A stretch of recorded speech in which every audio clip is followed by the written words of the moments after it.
செய்தியை பார்த்து வருகிறோம். திமுக தொகுதி பங்கீடு பேச்சுவார்த்தையை காலதாமதமாக தொடங்கவில்லை என்று மார்க்சிஸ்ட் மாநில செயலாளர் கூறியிருக்கிறார். அவர் அளித்த பேட்டியினை தற்போது பார்க்கலாம்.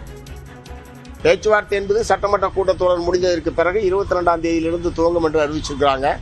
அது ஒன்றும் காலதாமதமானது கிடையாது. இன்னும் தேர்தலுக்கான அறிவிப்போ மற்றதோ வராத நிலையில் அது எப்போ அறிவித்தாலும் எவ்வளவு நாட்களில் முடிக்கிறோம் என்பதுதான் பிரச்சனை. எப்படினாலும் மிக விரைவாக ஏற்கனவே இந்த கூட்டணி என்பது நீண்ட காலமாக ஒற்றுமையாக செயல்பட்டு கொண்டிருக்கிறது. பெரிய பிரச்சனை இல்லாமல் தொகுதி பங்கீடு என்பது பேச்சுவார்த்தை முடியும் என்றுதான் நாங்கள் நம்புகிறோம்.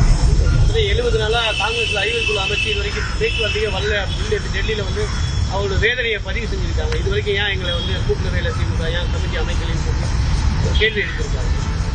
இல்ல, வழக்கமா கூட்டணிக்கு தலைமை தாங்கிற கட்சி முதல்ல பேச்சுவார்த்தைக்கான குழு அமைச்ச பிறகுதான் மற்றவங்க எல்லாம் ஏன் பேசலன்னு கேட்கணும். இந்த முறை தலைகீழாக முதலில் அவர்கள் பேச்சுவார்த்தைக்குள்ளே ஒருவேளை 4-5 மாநிலங்களுக்கு அவங்க அமைச்சாங்களான்னு தெரியல. ஒருவேளை பல மாநிலங்களுக்கு அமைக்கிற போது தமிழ்நாட்டுக்கும் அவர்கள் அமைத்திருக்கலாம். தலைமை தாங்குகிற கட்சி என்கிற முறையில் திராவிட முன்னேற்ற கழகம் பேச்சுவார்த்தைக்கான குழுவை அமைக்காத நிலையில் பேச்சுவார்த்தைக்கு அழைக்கவில்லை என்கிற பிரச்சனை இருக்கிற மாதிரி தெரியல.